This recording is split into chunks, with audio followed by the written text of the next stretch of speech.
quick. We're about to start a news conference.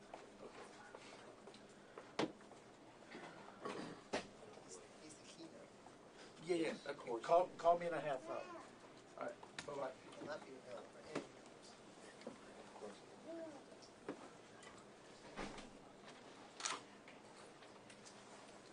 Bismillah ar-Rahman ar-Rahim, in the name of God, the Compassionate, the Merciful. My name is Ibrahim Hooper. I'm National Communications Director with the Council on American Islamic Relations, the nation's largest Muslim civil rights and advocacy organization. Obviously, we're here today on a very tragic day to offer some kind of response to just a senseless, horrific act of terrorism that took at least 49 lives of innocent worshippers in New Zealand, and we have a number of people and groups who will respond to that. We'll quickly go through the people who are responding, offer some quick comments, and then after the end of the news conference, we'll take some questions. First of all, we'll have CARE's National Executive Director, Nihad Awad. That's N-I-H-A-D A-W-A-D, CARE National Executive Director. Thank you, Ibrahim. Good morning. This is a very sad day for all of us. I just woke up who believes in white supremacy and believes in the fact that what he has been told, what he has heard, that immigrants are invaders. Let me say this. This horrific attack as a terrorist attack, motivated and carried out by white supremacists. And we urge mosques nationwide, because today is a Friday, and Friday is the weekly prayer for Muslims nationwide. In the United States, we have over 3,000 mosques. So millions of people who are Muslim will be in mosques in the next couple of hours, concerned and fearful about their lives. If someone might come and hurt them, they have very legitimate fears. And they are being told to be afraid by white supremacists and political leaders who believe in white supremacy. And we tell our community, do not be afraid, and do not abandon your mosques. Not today, not ever. They want you to be afraid. You should not be afraid. You should be protected. You have religious freedom protected by the United States Constitution. And we have full confidence in local and federal authorities to provide the necessary security and assurance for our communities to go in mosques, to mosques, and not to be afraid, not to be concerned about their safety and the safety of their families or children while they are praying. And we ask our political leaders to address the growing menace of Islamophobia and hate that has been perpetrated by political leaders, by ideologues, by people who want to run for public office, by people who won public office on the backs of immigrants, blacks, Jews, Muslims, and all minorities. We hold them accountable because their words matter. Their policies matter. The perpetrator of this terrorist attack has been inspired by hate mongers in the United States and in Europe. The perpetrator of this horrific and terrorist attack today referenced President Trump in his manifesto. In this manifesto, years ago, when another terrorist attacked people in Norway, he quoted Islamophobes like Spencer and Pamela Geller. Today, the terrorist has quoted the most powerful person in the world, President Trump. And I would like to address Mr. Trump. Mr. Trump, your words matter. Your policies matter.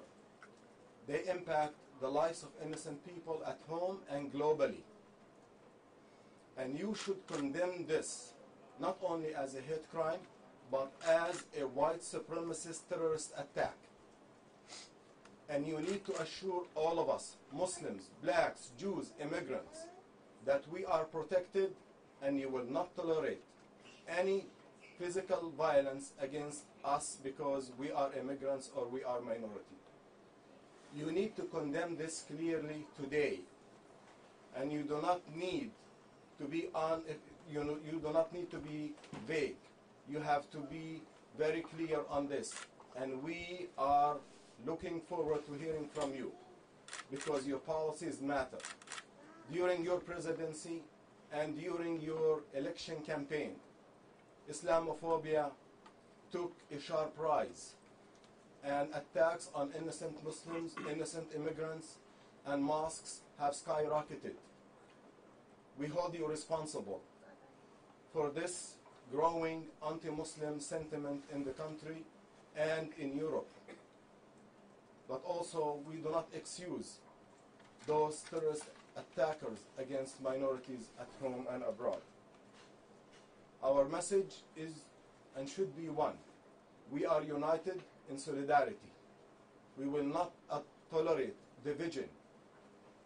We have to stand next to each other in the same way we stood with our Jewish brothers and sisters after they were attacked while worshiping in the Tree of Life synagogue.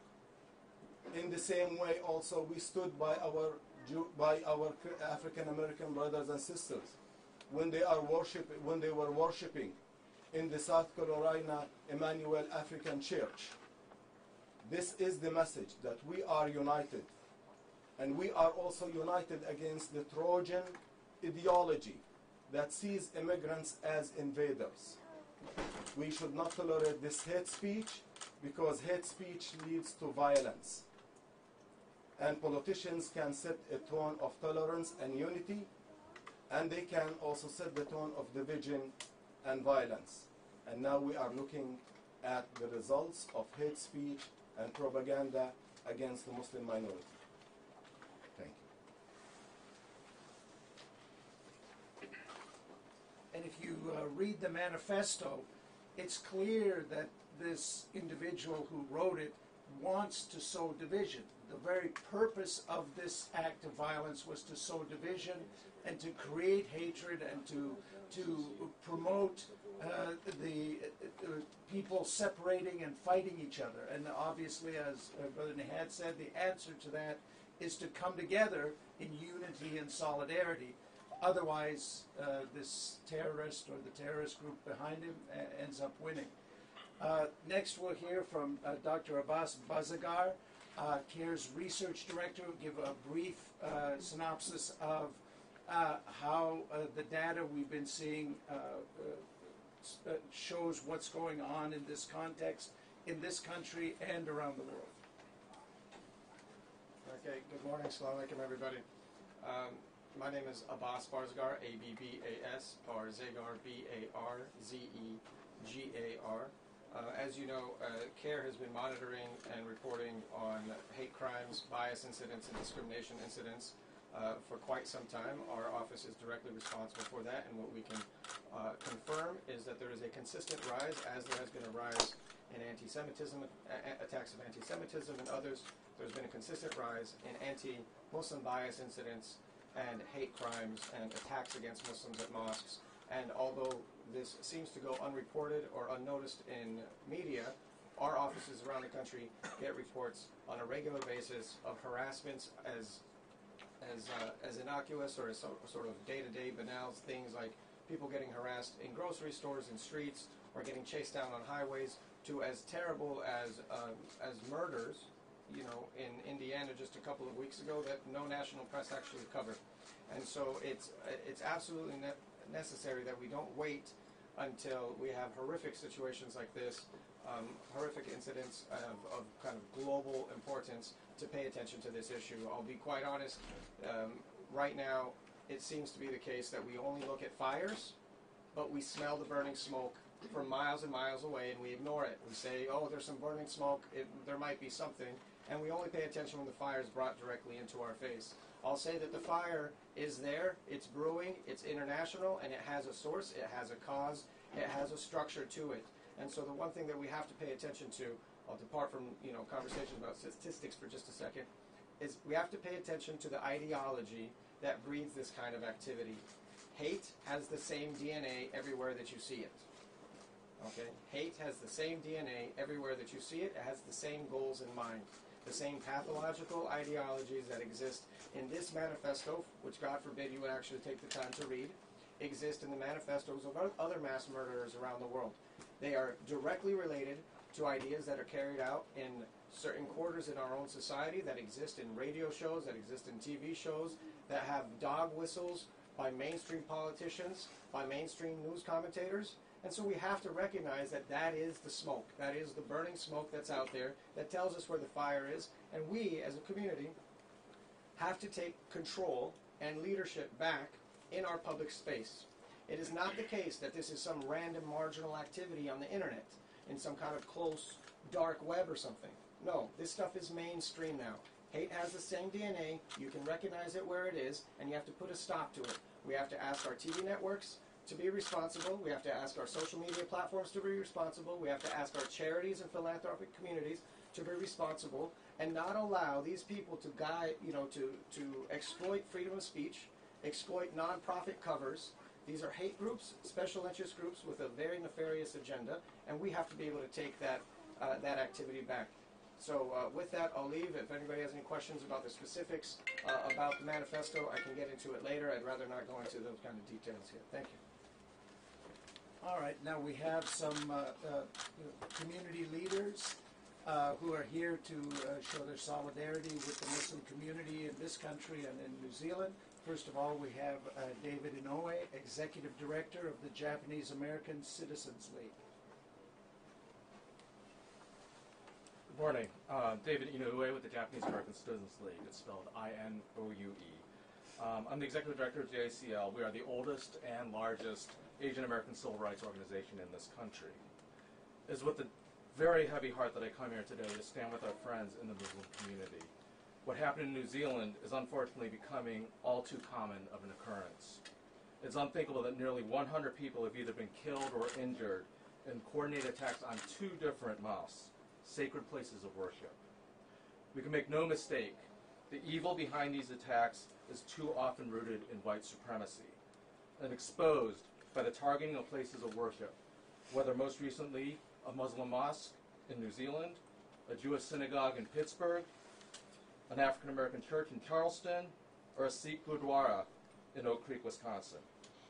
For these killers, nothing is held sacred, and these targets are selected because of the religion that they practice. It's not new. Hatred and discrimination have a long history. The Japanese American experience is one where we were incarcerated because of who we are.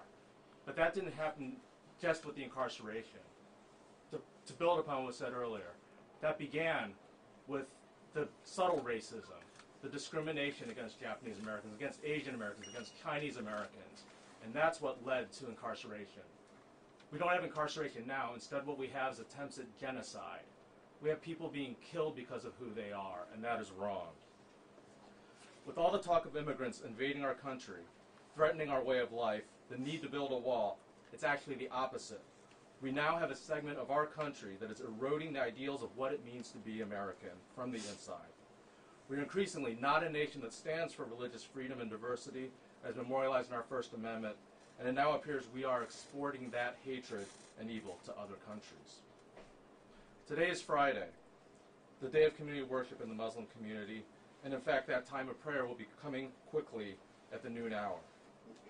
We hope that Muslims around the world today can find strength in their community as they worship together and know that they are surrounded by a wider community of other faiths and beliefs that stands with them. Together, we will all continue to work together to eradicate Islamophobia and other forms of hatred that weaken us as a nation and as a world community. Thank you.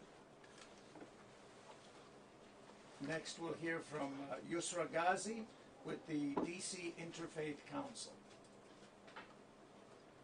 Good morning. It's USRAGHAZI with the DC Interfaith Commission and also America Indivisible. Peace and blessings to you all. We pray for the victims of the horrific attacks on the Christchurch Muslim community, for their families, and for all those affected by this most vile expression of hate, Islamophobia, and bigotry in New Zealand earlier today. This attack follows a line of similar white supremacist attacks on places of worship, churches, synagogues, mosques, and temples. Attacks like this are an attack on all of us, and it demands a united response. Many are asking, what can I do to show solidarity for my Muslim friends, co-workers, neighbors, and community members? I invite you all to reach out in proactive ways. Make calls, show up at Friday prayer services in your area, and show solidarity both through your words and actions. Last night, my mayor's office texted me to ask what more can be done to fight bigotry, anti-Muslim bigotry, and hate in our communities. I invite all elected officials, and particularly those in local government, to reflect deeply on this question. We ask local government officials to oppose hate speech and hate violence in every form, and to be better at tracking and reporting on hate crimes. We ask you to ensure that religious centers receive appropriate security protection, particularly during mass gatherings. We call on mayors and governors, city council members, and county commissioners to go beyond expressions of thoughts and prayers, and to respond to this tragedy by bringing people together in the communities you serve to affirm our human solidarity. All of us, as Americans, can do more to recognize the common humanity of our neighbors and to build a community of inclusion that protects the rights of all to live and worship in peace and safety. Thank you. Next, we'll hear from N.G. Mohsen, Policy Programs Manager with the Muslim Public Affairs Council. Good morning. My name is Engie Mohsen, ENGIEMOHSEN. We at the Muslim Public Affairs Council stand in support and offer our condolences to the Christchurch and New Zealand Muslim community at this time of mourning. We encourage people worldwide to provide, offer donations and other forms of support for the families of the victims once information is made available. This type of violence and the hate that motivates it is unacceptable in any form, in any country. We have a responsibility to stand up and reject it. No one should be made to fear practicing their faith or going and attending their place of worship. This tragedy occurred on a Friday afternoon when the mosque would have been filled with people who gathered for Friday prayers, just as those in Pittsburgh when they were attacked and at their synagogue, and the Charleston killer who attacked an African American church. These types of attacks are often driven by racial, ethnic, and religious hatred, and every elected official has the responsibility to denounce these attacks in the strongest possible terms. In the wake of this terrible attack, we call on elected officials to commit themselves to opposing hate speech and violence in every form, but equally call on citizens to demonstrate acts of solidarity with their Muslim neighbors and coworkers and others. As an ummah and as part of a global community, we stand in support of those impacted by these horrific attacks. Thank you. Next, we'll hear from Medea Benjamin, co-director of Code Pink. So I speak today as both a woman a member of the Jewish community, and a member of a community that tries to stop war and violence around the world. And I have one word to say today, which is enough. Enough. I've been in these offices before where we've done these press conferences. It's not just calling on our public officials to condemn what's happening. It's calling on them to change policies as well. When I see the policies that don't allow people from Muslim communities to come to the United States, it gives rise to greater Islamophobia. When I see the policies that keep people from entering our country when they're fleeing violence at our border, that is part of the policies that give rise to hatred. When I see policies that are condemning, when I see people who are condemning the two new beautiful Muslim congresswomen that we have representing us, that is also very painful and gives rise to acts of hatred and violence. And so as we look around and we mourn and we think of the families that are trying to bring themselves together to figure out how are they going to rebuild themselves in the wake of this hatred, we not only call on our officials to condemn these acts, but to change the policies that generate this kind of hatred.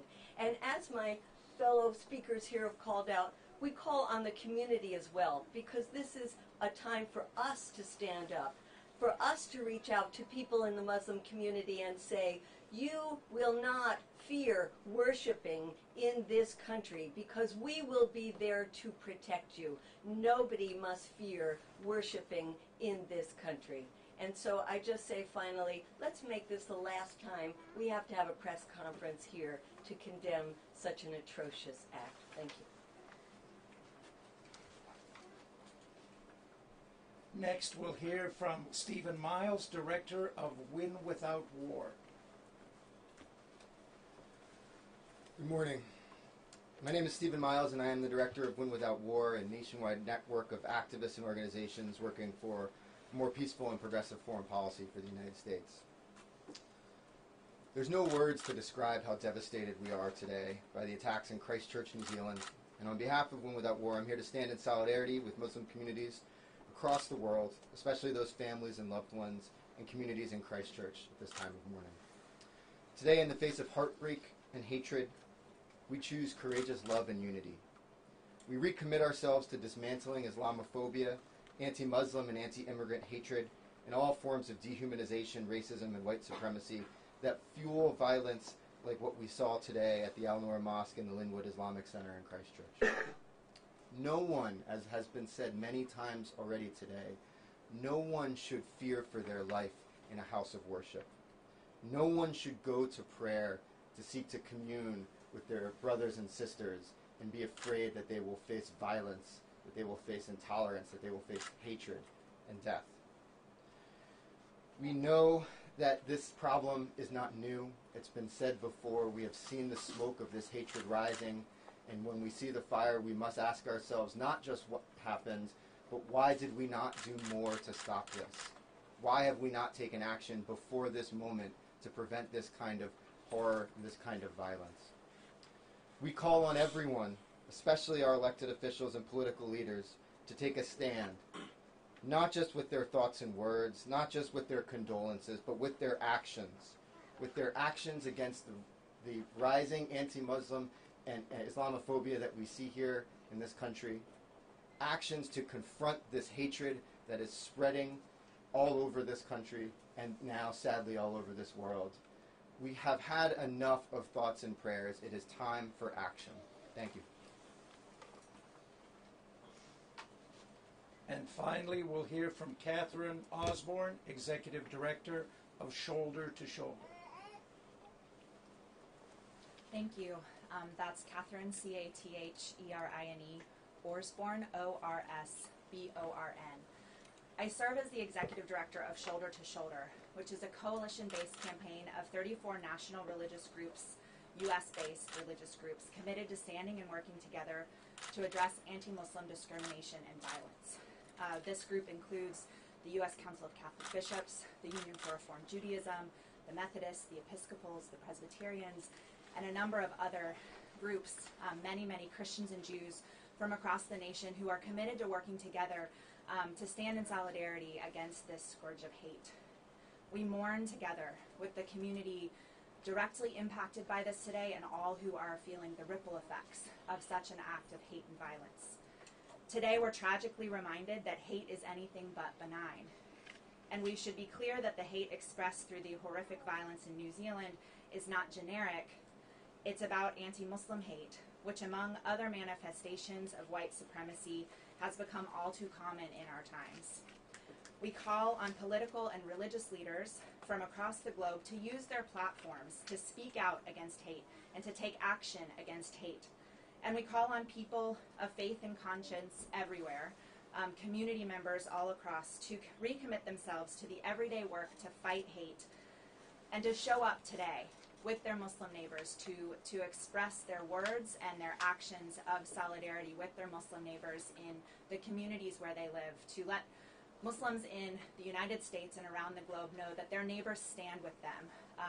The silver lining, I think, in situations like this is how many calls I know our organization receives, and I imagine many others in this room also receive, of support and solidarity. We see so many people who want to fight against this type of hate, and we have to keep that going, and we need support from political leaders in particular in addressing this. So together we can advance a world where no one fears for their safety because of how they pray, where they come from, or what they look like, and that's the world we want to bring forward. Thank you. Thank you, everyone. If anyone has any questions, go ahead. For Mr. Awad, you said that President Trump's words matter and that his policies matter. Can you be more specific on what exactly you're referring to? It is no secret that Mr. Trump has campaigned on white supremacist ideology, on division and fear. He campaigned against immigrants, against Mexicans, against African Americans, against women, against Muslims. Muslims have received the lion's share of his attacks. He promised to shut down immigration from Muslim countries to the United States, and he made that into policies through his executive orders. He said that Islam hates us, and he accused Muslims of celebrating the downfall of the Twin Towers in New Jersey, which was false, and he was never able to substantiate that.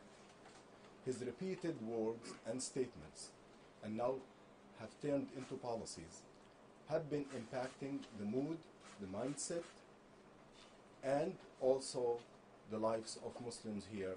And now we see that he was able to normalize Islamophobia and to give legitimacy to those who fear Muslims and fear immigrants. So it comes back to him, and we tell him that your words matter and your policies matter. And if he would like to be the leader of the free world, he has to change his policies. And he has to reset the tone by recommitting himself to unity, equality, not only in words but also in policies. So he has a lot to do, and we hope that he will take the first step by condemning this as a white supremacist attack and terrorist. The killer of this tragedy in New Zealand has cited or referenced Trump, and Mr. Trump should reflect on this. Very few people around the world admire him, and now the ones who are admiring him are the ones who see fear of the other. And he has a role to play in fixing this problem. He's not the only one who's responsible for this, but being the President of the United States, he has a lot of responsibility to reflect on. Any other questions? Do you think President Trump's message of condolences this morning is sufficient? It's a first step, but I think his words are hollow. He has to condemn this as a white supremacist terrorist attack, and he has to commit that policies will follow, change of policies. Otherwise, we will continue to see the rise of anti-immigrant sentiment and attacks, anti-Muslim sentiment and attacks, and we will see, unfortunately, more violence against places of worship at home and abroad. Hi, for Mr. Watt as well. The author of the manifesto, to the question of whether he supports Donald Trump, he said, as a symbol of renewed white identity and common purpose, sure. But he also said, as a policymaker and leader, dear God, no. So it seems like he himself at least didn't see himself as being led by Donald Trump. You said Donald Trump was responsible for the attack. Is it? Do you think it's possible this man could have come to these conclusions without a President Donald Trump? Well, you always have hatred and bigotry out there. What Donald Trump has done, he has given legitimacy, a fake legitimacy to hatred and bigotry, and it has empowered bigotry. And we see that time and time again around the country with the incidents we see on a daily basis. But I mean, many white supremacist attacks on the American Muslim community, the attackers cite Trump and cite his policy. So I don't think any one of us should be surprised that what he says and what he does impacts the attitudes and actions of people, not only at home, but now abroad. And now this anti-immigrant sentiment is globalized. And the leader of the free world has a lot of responsibilities. He should not minimize the importance of his words and his actions and his policies. And of course, no one's saying that every follower of Donald Trump is a bigot, but there's going to be that tiny minority who take his bigoted words and bigoted policies and turn them into violent actions. Any other questions?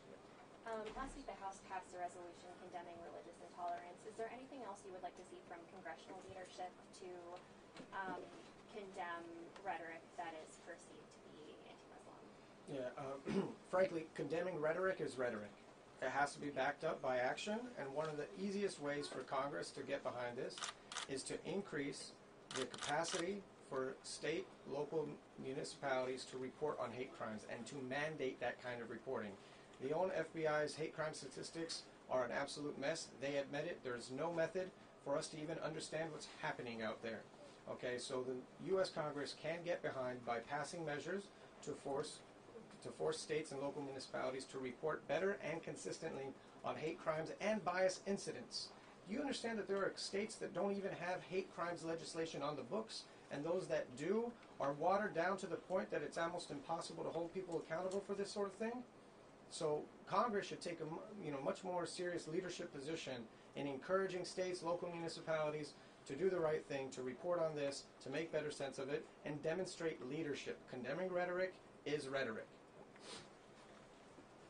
An example of the state without hate crime laws, Indiana. And we just had a murder in Indiana by a man who three witnesses say was shouting anti-Muslim slurs when he allegedly committed the act of murder. So, any other questions? Just one quick question. You know, a lot of people are going to hear what you say, and they're going to say, yes, but this took place in New Zealand. Your counter to that mentality that they will hear what you say and say, or be dismissive. I tell them, read this guy's manifesto. It reads like it was written in America, and it's clearly inspired by the kind of hate rhetoric and growing bigotry that we're seeing in America, referencing Donald Trump, referencing the, quote, invasion of immigrants. All of these themes that we hear on a daily basis are referenced in this manifesto. Let me say something. This is the picture of a mosque that was firebombed by someone who's motivated by hate. And this is one of many. We have been witnessing an unprecedented number of attacks on mosques. We have not seen violence against mosques, but we fear that it might be coming unless and until our leaders take action to prevent it. So it could be in the pipeline. And now hate groups and mongers are networking among themselves ideologically, and I'm not afraid. I'm not surprised that they might even operationally be working together. So we are here to warn against what might be coming. But the impact of the policies that we have seen have caused a lot of suffering, psychologically and also physically. By preventing Muslims from coming to the United States because of their faith is a messed up policy that has been based on white supremacy and the rejection of people because of their faith or skin color or national origin. Yeah, I just want to say one more thing about this. It will be too easy to identify this action as a foreign event, an isolated act of a mad person, and it's also too easy to blame a certain leader, Trump or any other kind of person out there. What I am telling you is that this is Trojan horse ideology. Trojan horse ideology views immigrants as invaders. We know what racism looks like. We know what anti-Semitism looks like. When you hear the word invading immigrants, which we've heard in this administration, and we've seen people send, stunt shows and circus shows of sending the military down to the border to do what? Nothing, except send the message that immigrants are the enemy, all right? This Trojan horse mentality is what fuels it. So it's not about one leader who can get elected and put, in and out of office. It's not about one lone ranger out there doing something crazy. This is about an ideology that we should all recognize by now. Hate has the same DNA, whether it's ISIS, whether it's Nazi Germany, whether it's right now with a global network of white supremacist ethno-nationalists of European background trying to push back some kind of globalizing tide of integration and harmony. These are fascists. We have to recognize it. All right, well, thank you. Okay, what can our Arab American communities and Muslims in the U.S. can do now? What can they do now? Well, I think what we talked about previously is the person or persons who carried out this act sought to create divisions. So the answer to that is to create unity, to create solidarity. Reach out to your neighbors of other faiths, as other speakers said. Reach out across ethnic and racial and religious boundaries and build those bonds of solidarity and mutual understanding. And that's how you challenge these people. All right, thank you all for coming. Everybody's available for one-on-one interviews if you would like. Thank you. We also have available a representative from the Arab American Anti-Discrimination Committee, in addition to the other speakers. Did you want to say a few words? Would you like to say a couple words? Sure.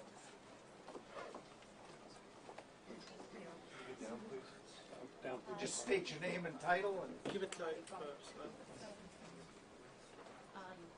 Iman Bukadun, I-M-A-N, last name D as in boy, O-U-K-A, D as in dog, O-U-M as in Mary. Can you come closer to the mic, please? Sure. I'm the senior staff attorney at the American Arab Anti-Discrimination Committee.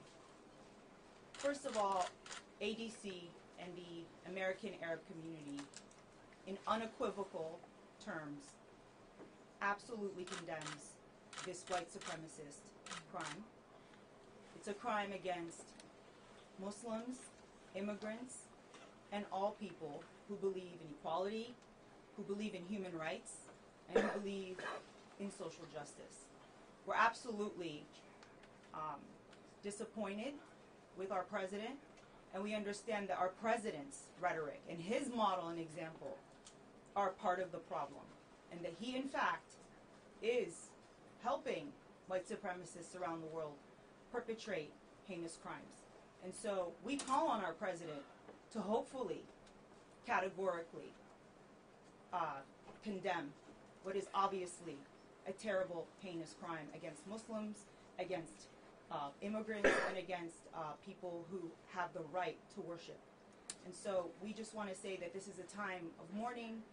Our heartfelt condolences go out to the community in New Zealand. We are here for you.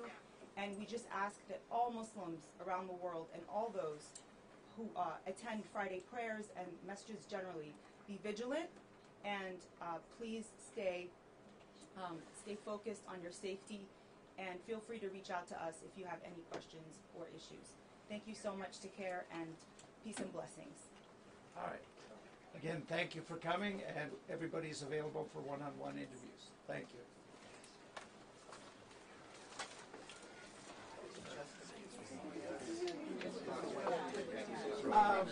Want me or anybody want? Abraham CNN International. They're thinking maybe Skype now. They want to do it at 12:30. I'm doing it.